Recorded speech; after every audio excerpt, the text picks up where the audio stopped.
and there was an amazing quote that I just want to like kick off with, which was from PJ in the community that says, "I'm not just advising from the sidelines. I'm in meetings, making decisions, and actively leading strategies."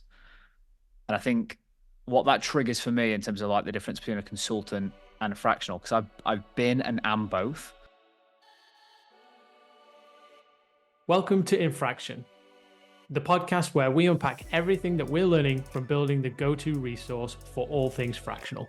Every week, we're sharing insights that we're learning from our community of fractional leaders, as well as the highs, the lows, and all of the lessons of building a business from the ground up. By the way, I'm Adam. And I'm Sam. Now let's get into today's show. Sam, before we get into it, how was last week for you? You were mountain goating. I was, mate. Yeah, I was in Scotland getting some hikes in, we got really lucky with the weather, to be honest. The weather, as you know, in the UK has been pretty terrible. It's starting to change now, but like this week we planned to go to Scotland hiking, and we looked out on the weather. We went up Ben Nevis, which is the highest peak in the UK. Nice. We went up to the slightly harder route, which has got like a ridge that you've got to climb over and stuff like that. So it's really weather dependent with whether you can do it or not. And we looked out. It was by far the best day of the year. Still cold enough to have snow, so the views were epic at the top. But the sun was out. There was no wind. Visibility was great. So it was amazing. It was amazing. I live for those moments. What's that climb time like up and down in for Ben Nevis? Totally. The route that we did, it took 10 hours in total. Ooh. It was about 5.5 up. Mm-hmm. Then we hung around, and at move time, actually, you got different something between move time and total time. Move time was 7 hours 10. But it was all day, right? So it took us like 10 hours because we were, hanging around at certain viewpoints and eating food and, stopping every now and then. So yeah, it was good.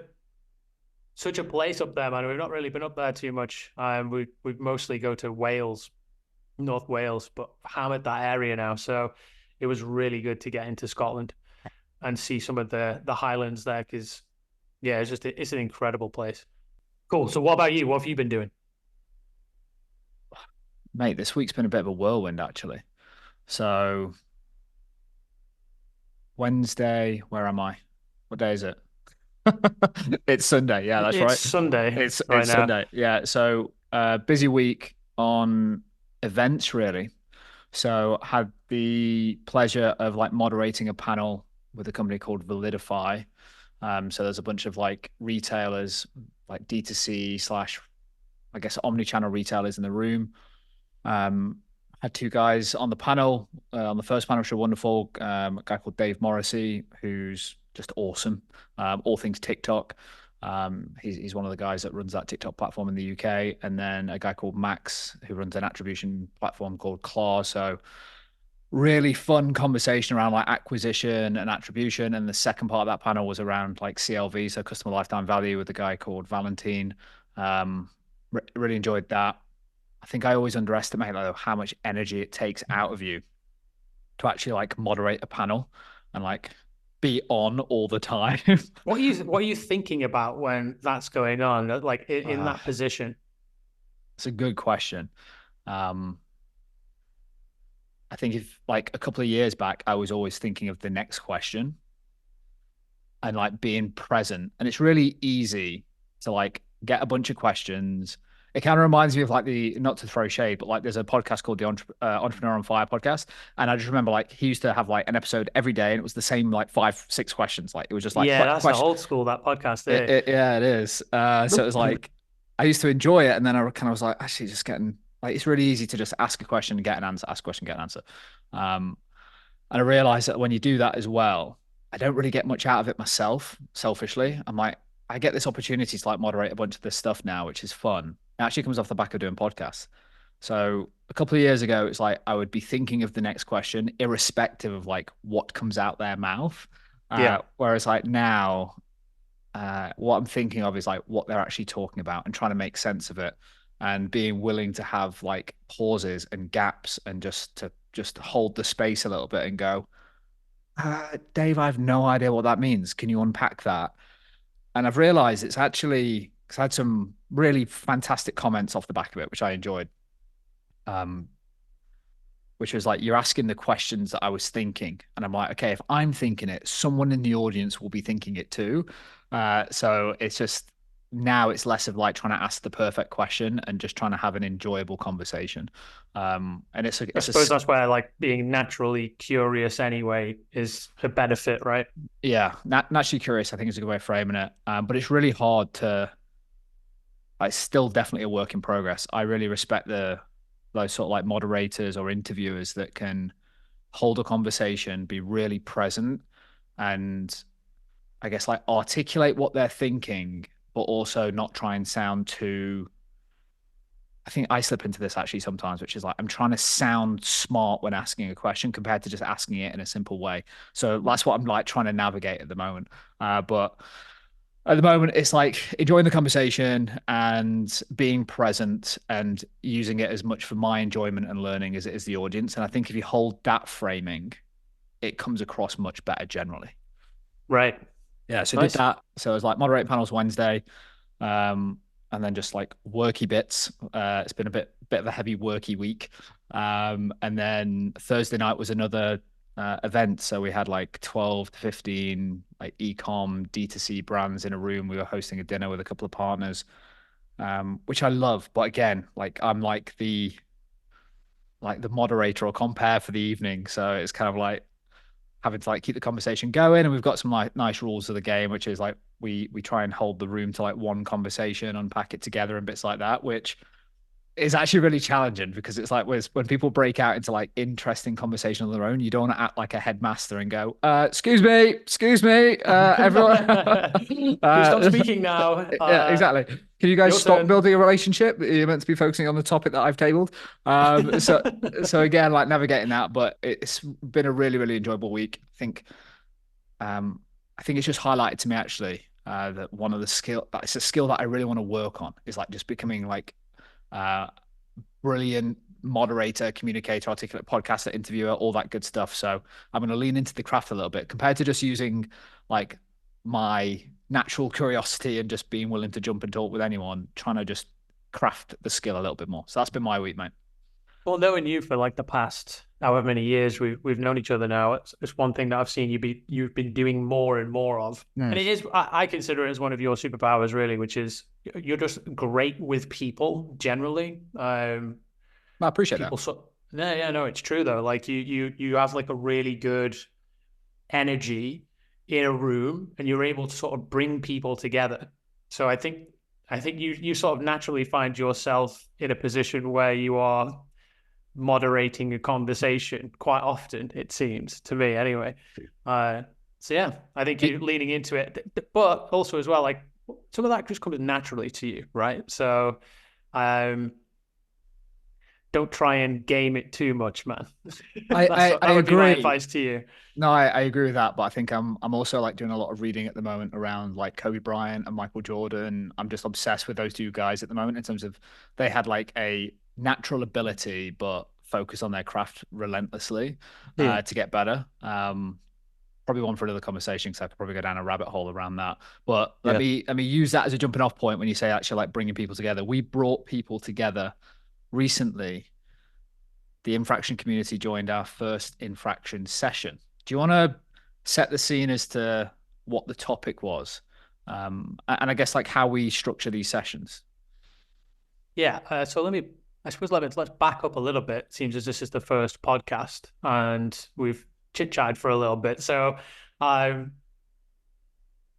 we embarked on this journey of building the infraction community, I'd say maybe a month and a half ago. Mhm. Maybe it's time flies, man. Maybe it's even further than that. Maybe I it's a think it's couple of months slightly ago longer. now. Yeah.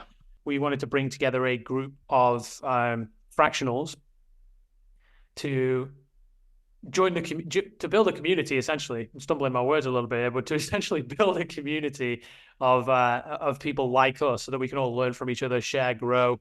Um, Collaborate on opportunities and all that good stuff. So as we were pulling the community together, one thing that we stumbled on, which is actually a really important question, is what does fractional actually mean?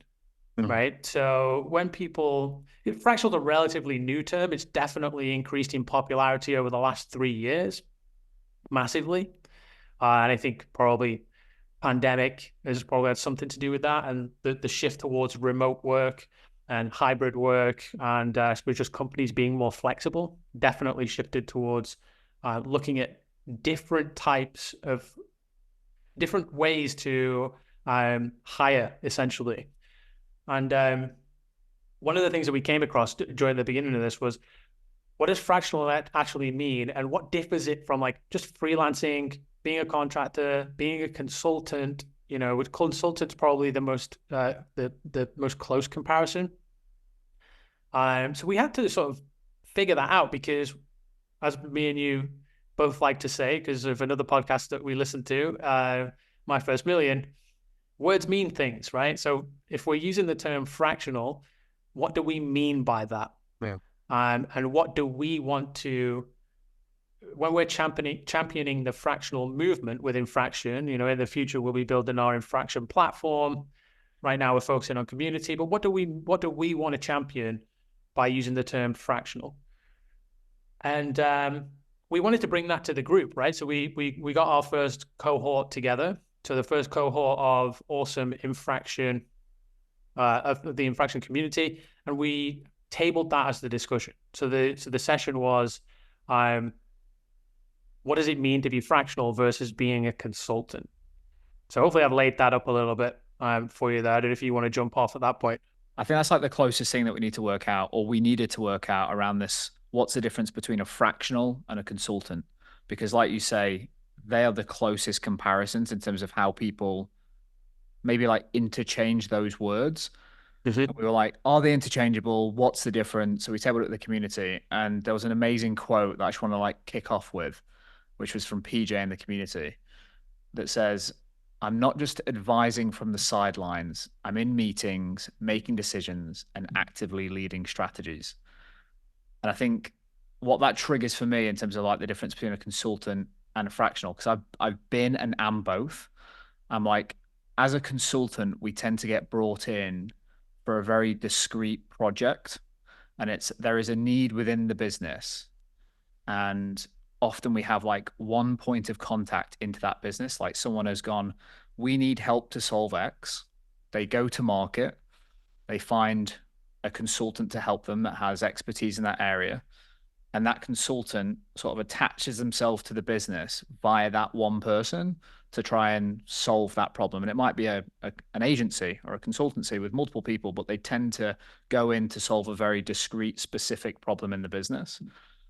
And the way that like PJ framed that, I was like, that's such an interesting and like really well articulated way of saying it. It's like, actually, you're not coming in and just like attaching to the business to solve a specific problem. You are in the business, and you are not just like, she even said something, I can't remember what it was, PJ or another member of the community. It said, some people in the team don't even know I'm fractional because they are that integrated into the whole organization.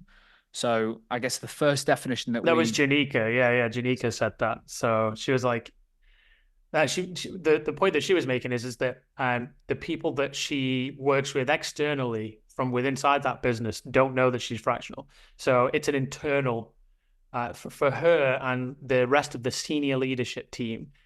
They just use that as like an internal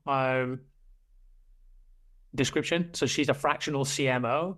But to anybody else out externally, she's just the CMO of this company. Do you know what I mean? Which is really interesting. But I think some of the things that I took away from that. So I guess from a consultant fractional perspective, it's consultant for me anyway, in terms of the language that I'm using internally, is like a consultant will go in and solve like a discrete problem, like maybe on a project basis. Whereas fractional really should just be considered as another member of your full-time team. Just the fact that they don't work full-time hours, there is really no other like differential between them inside the organization. It's like if you have a fractional CMO, they are your CMO. So then what you have to do, if you are thinking of like hiring a fractional, is go, hold on, am I after a specific problem?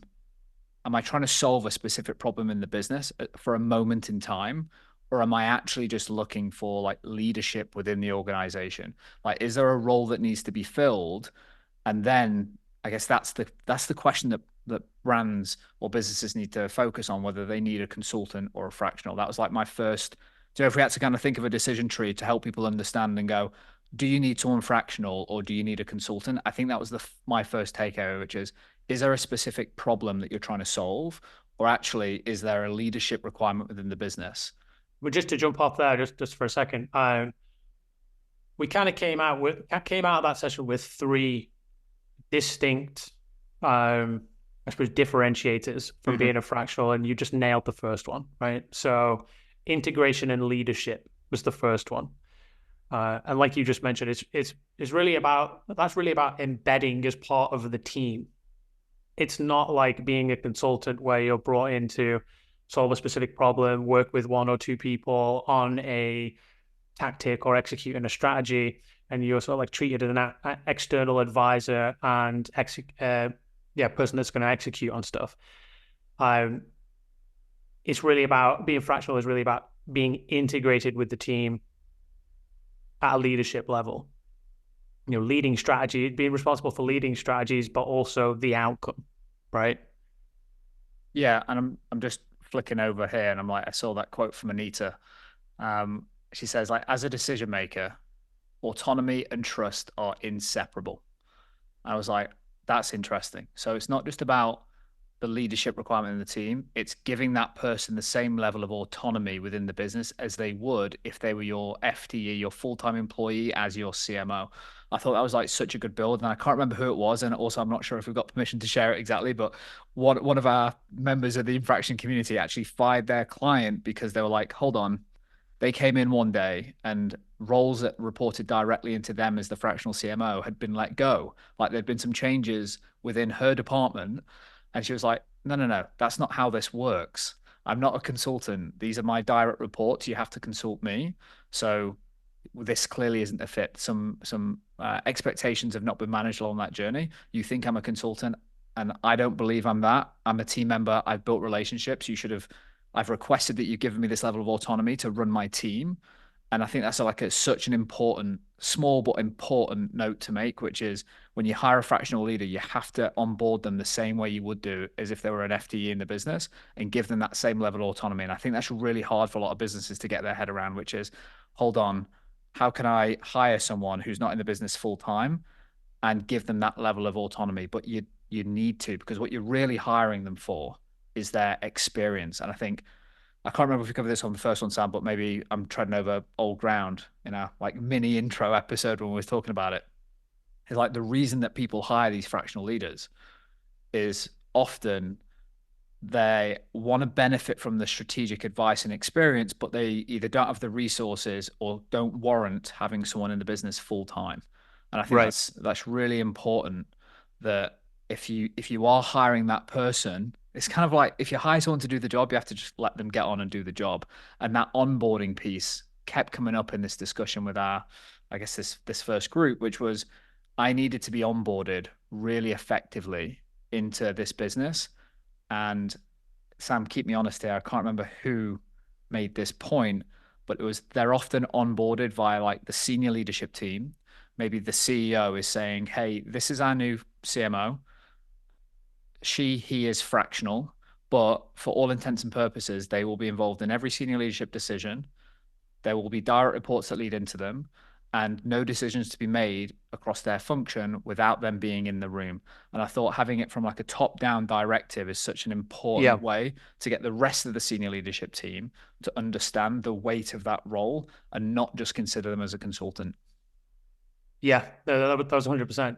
Yeah, you're empowering them at that point, right? So the CEO of the company is empowering this person, giving them the autonomy of being part of the team in that leadership position. So that covers off point number two. So we've got, in these 3 points here, leading through these quite nicely, we've got integration and By the way, you've leadership. got you've got points in front of you. I'm just chatting. Have you got like the 3 points in front of you? Yeah, I got that. I've got it up here, man. I Yeah. love I love So your structure. Beautiful. don't you worry about that. I wrote all of this, right? So we've got anybody that's interested, if you go to infraction.io, we have our blog that's now live where we're writing up all of this stuff. So if you want to go through the long form write up of each one of the sessions that we have, you can access that on there. But so I know this deeply. So we've got integration and leadership. We've got empowerment and autonomy, which is what you just mentioned. Mhm. And then that leads us into the third differentiator of being fractional here, which is, just to back up a sec, if you as a company prioritize integrating the fractional, and hiring them for their leadership, then you empower them and give them autonomy. And then that leads to the third and final point, which is part of being fractional, which is it's their responsibility and they take accountability of the outcome. So Unpack those that three because I think things. it's a really important point. Well, if it all kind of they all tie together, all three of those points, right? And it really all ties back to being part of the team. If you are hiring a CMO or a CFO, it's just exactly the same, right? You don't want to. You're not going to hire a CFO and not give them any responsibility or accountability to their outcomes, right? So it's the same thing. It's like having a team member. But if you're empowering them to do their job, and you're giving them autonomy over strategic decisions and, how those strategic decisions get executed, you are de facto giving them the responsibility and the accountability of delivering on the business objectives and the goals that they need to hit. What I found interesting as part of all this is having 14, 15 people as part of this first cohort, how aligned everyone was on how they want to be viewed as a fractional, the things that need to happen around like the onboarding, the empowerment, the autonomy, the accountability, and some of the challenges that they've faced. It was really interesting for me anyway, which is like we've just got this group of people together that are on this like shared journey, and just hearing everyone like build on each other's views and topics, that everyone was like, actually, I feel like individually everyone kind of knows actually this is what fractional is, this is what consultant is, but that space isn't owned right now. So it was really nice to kind of get everyone to contribute towards this word fractional. I think one of the goals here for us is actually making sure that because it's like me and you have one level of experience, but across the room, like there is a wealth of experience in that cohort. So it's like, how do we actually define the term fractional and then champion that in a way? Because that really is the foundation of what we're building here. Like that Right. single term, and we knocked it about internally for a while. And I was like, what is fractional? Like we think we know. So it's been really fun to go kind of get all the contributions from the cohort and get really close to what I think is a strong definition. It'd be good to work out how we capture that. What's the next step for us in terms of, and maybe I'm segueing a little bit into like That's okay. infraction in our process right now. What are we planning to do with it, Sam? Because obviously you're the engine that is really helping capture this and drive the content. What's the thing that can live in infraction that it becomes our like, this is what fractional means to us and our community, and put our stake in the ground? I think it's lifting those three things that we've just talked about, and I suppose just defining them a little bit more clearly. Yes. I'm not 100% sure on how clear they need to be defined, but I think we need a guideline and framework to make sure that anybody that joins Infraction moving forward agree, like we're on the same page, right? Like they need to be in agreement that, hey, this is what we believe fractional to be about. These are the really important parts of it. There's always going to be some, some blurring on the edges, let's call it. There's going to be some blending, as it were, because everybody's got their own perspective and their own life experiences of like what actually what their experience of being fractional has been over the past 5 years, 10 years, whatever it is, to somebody else's. So there's going to be some blurring, but we need to have like a core, I suppose, framework of what it means to us to be fractional, so that we can make sure that, because we've got to, we're growing this community, right? And we want to make sure that we let the best people in. not necessarily the best, but also like the people that agree with the philosophy of being fractional. Um, so we need to have that. So at some point we'll need to lift this out and refine that, and we'll get that up on the website somewhere as I suppose a manifesto of sorts or whatever we might call it, so that people can read and just agree with the values of being fractional before they jump in. I think that's one thing. I think it's probably just as important as it is to try and like create that alignment across the community for existing members or potentially new members that want to join. But also for like, it's kind of like a marketplace model, really, isn't it? There's like the other side of it, which is people that are looking to recruit and hire fractionals, Right. and having a place that we can send businesses to and brands to go, hey, are you sure you want a fractional? Like, here's what a fractional is, and here's what a fractional isn't, and being able to define that for the Yeah, here's brand what side as well. here's the people that we are connected to and you are looking to connect with. This is what they believe is fractional. So if this isn't what you're looking for, you're in the wrong place.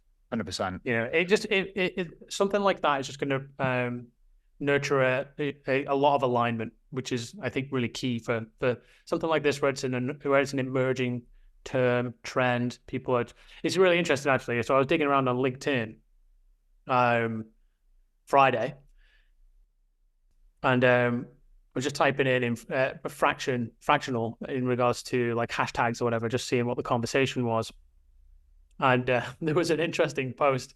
Some woman had just said, "Why is everybody putting fractional in their LinkedIn tagline now?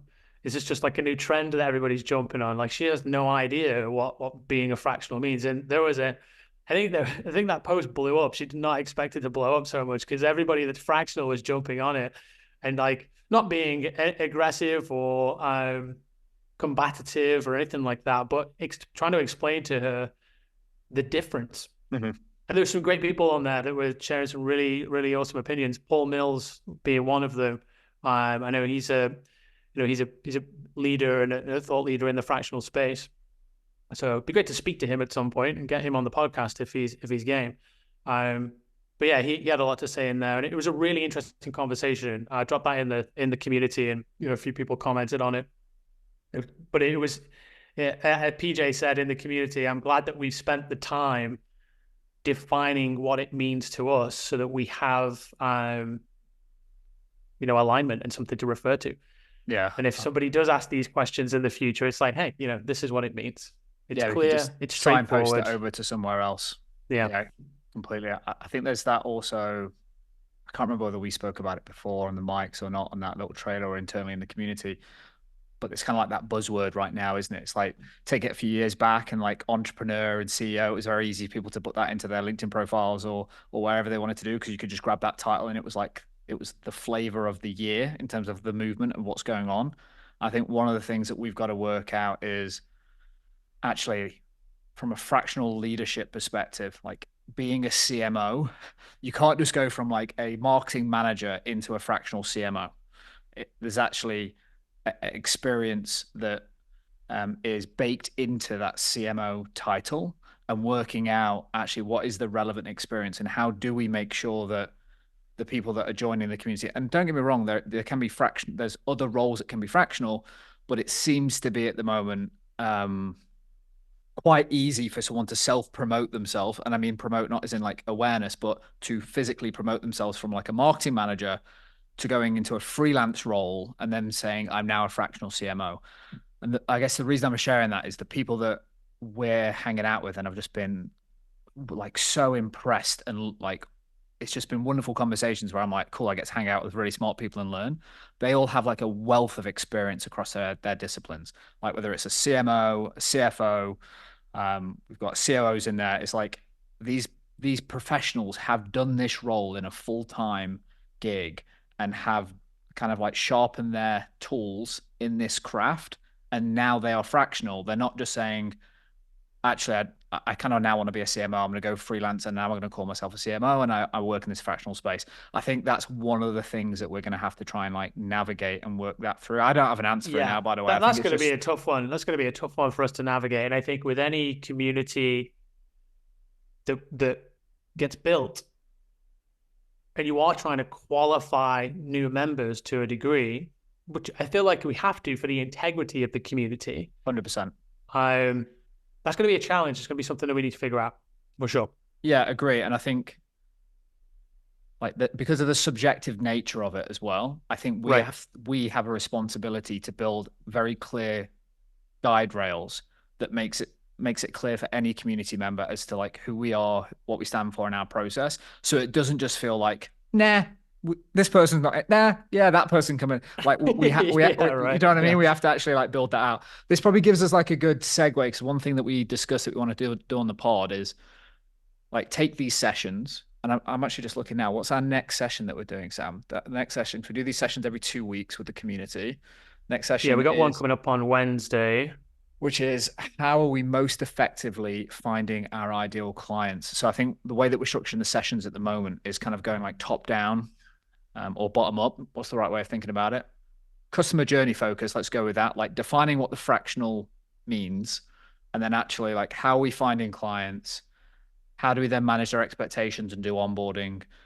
Then what does the role look like in managing like communication with clients because we're not full time? How do we put the guardrails on? Because we might have 2 or 3 clients as a fractional. So we're just going to work the sessions through kind of that journey of going from what is fractional to being a very successful fractional leader. So off the back of that, I'm looking forward to learning that because I think finding clients was a not just finding clients Yeah. that didn't seem like a Well, we challenge. had Finding ideal clients was the focus. yeah, we it's interesting because I mean some of these sessions they start to bleed into the next session just Yes. automatically. So I know we already started talking about that on the last one, so I'm keen to get stuck into that on Wednesday. But let's just segue slightly into actually what we're doing at Infraction, or at least what we've done. We won't future gaze because plans change, but maybe we use this as an opportunity every time we're on the mics just to talk about the stuff that we've been working on. Because I think as like a meta part of the pod, I think people might find it interesting as to how we're going about building community, how we're going about raising the awareness. So, do you want to bring to life a little bit? I think one of the things that you've done brilliantly is kind of the landing page, the copy, like why do we have like such a copy heavy page? If someone's listening to this right now and they're going, actually, I might want to go and learn about what this infraction thing is, they're going to be met with like a very copy heavy landing page. Why did you take that approach? Um, as I said earlier on, I think words mean things, and text matters, right? I think when people read stuff and it lands right, it instigates a feeling inside, um, where you can nurture a feeling inside that you're trying to, right? So, you know me, I'm all about pretty design, and I like to, create nice images and all that kind of stuff. I run a design agency, so that is what I'm all about. But I felt for what we were going for with Infraction, the people that we were trying to speak to, um, I wanted to communicate a feeling of like, hey, this is a movement. We're all part of it. Let's do it together, right? And here's, as you say regularly, that fostering that feeling of, what is it? We can go fast alone, but far together. That kind of Nailed it. thing. Right. By So the way, that's not my quote. I've nicked that from someone else, just for clarity. that's okay. I just loved it. Quote plagiarism is commonplace on the internet. All right, I'll claim it then. Adam Claimed. Callow. Yep. um. So yeah, that was the reason why. Now I also get inspired by a lot of other people on the internet, and I've been a follower of the guys at 37 Signals for a long time. I heavily respect what they do. They build software, for anybody that doesn't know. But they've always got a very outspoken approach or a different way of doing things that catches attention.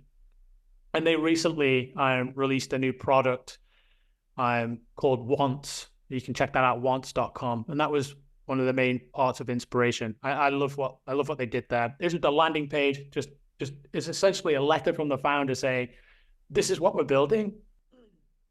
Just a blue page with text on it. But it lands, like every sentence lands. it curates a feeling. But that's what I wanted to go for with the infraction page, and I think it worked really well. The feedback that we had was really good, wasn't it? So Yeah, I I was think really happy with it. you mentioned like the copy and every sentence landing on that once.com. I guess just to share, we're trying to find our tone with this as well, in terms of like Right. how we think about the copy and how we think about showing up when it comes to like LinkedIn posts or newsletters and bits like that.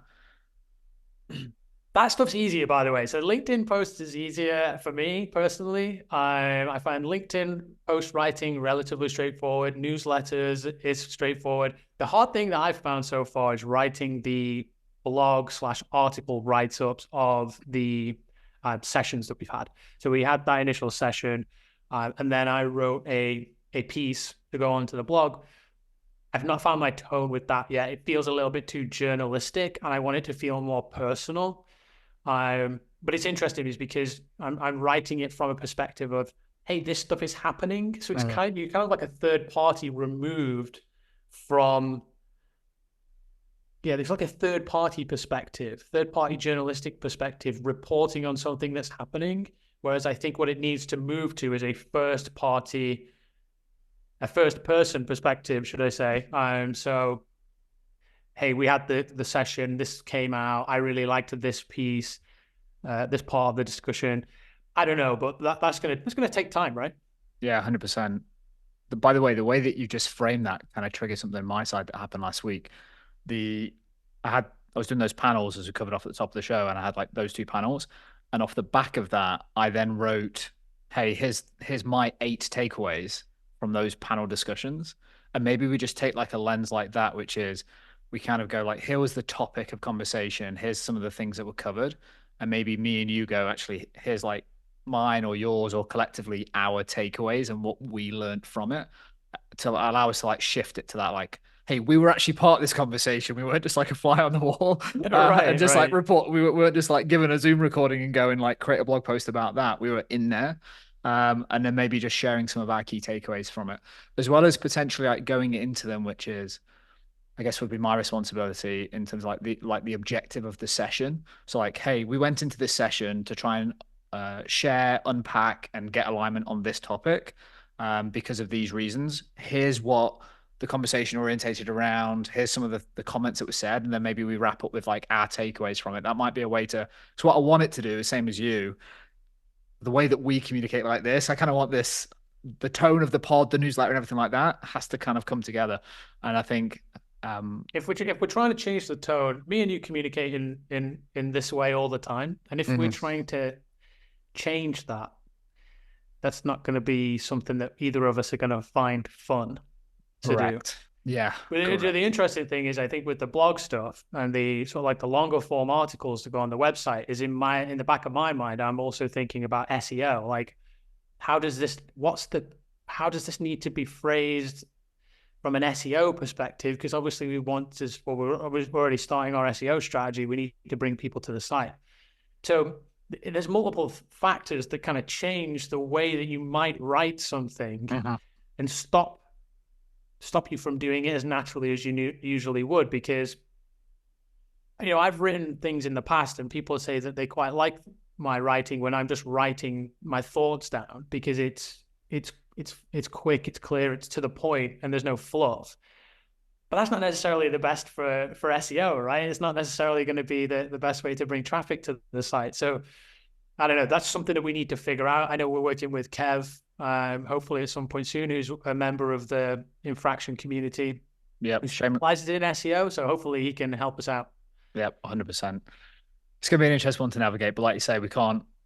It has to feel like us. And I think the thing that I was thinking about as well is from like a blog post perspective, they may not know us at that point. They may have found us purely through search, and it's Right. like, cool, like, should we be showing up slightly more polished and like on the blog, and then they kind of then get to know us via like the community and the cohort. I think it's just like a challenge that we're gonna have to work through. But like you say, we want to show up like authentically across all channels, but there's all these other nuances to like, hey, this is to try and generate Yeah. traffic, and yeah, we'll get there, mate. While we're wrapping up and we talk about the blog, if someone's got this far through and they're not part of Infraction, do you want to just share, I guess, how we're thinking about building the community, or at least where people can go to learn more? Yeah, right now I would say LinkedIn and the website are the two key places that we are publishing content, um, publishing this podcast. Anything that we're doing is going to be going out mainly on LinkedIn and on the website. So if you go to infraction.io, you'll be greeted with the landing page that we talked about earlier as of recording this. And you can join the waitlist there. So if you are fractional, if you are looking to get involved in a community of other fractionals, fractional executives, fractional leaders, head over to infraction.io, join the waitlist. And then what we will be doing is over the course of the next, I would say, 3 to 4 weeks, once we've built the waitlist some more, we will be then, what's the word I'm looking for here? We'll be then sort of rolling out the process of bringing in the second cohort into the community, because something that we're trying to grow organically and in the right way. We're not just trying to drop as many people into the community as possible. We're trying to find the right people that are going to be engaged. They're going to participate in the conversations. They're going to show up to the sessions.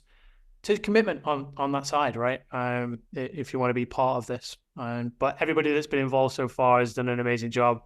It's been awesome to get to know everybody, and I always look forward to the sessions and hanging out in Slack. Yeah, 100%. Just to echo that, everyone's been awesome, and so supportive of, I guess, just the journey and the mission and like how we're approaching it. And like you say, it's like double-edged sword, which is like we want to keep it really engaged with like these groups of people that know each other and kind of feel like they can just go and hang out with people they know, like, and trust and share views.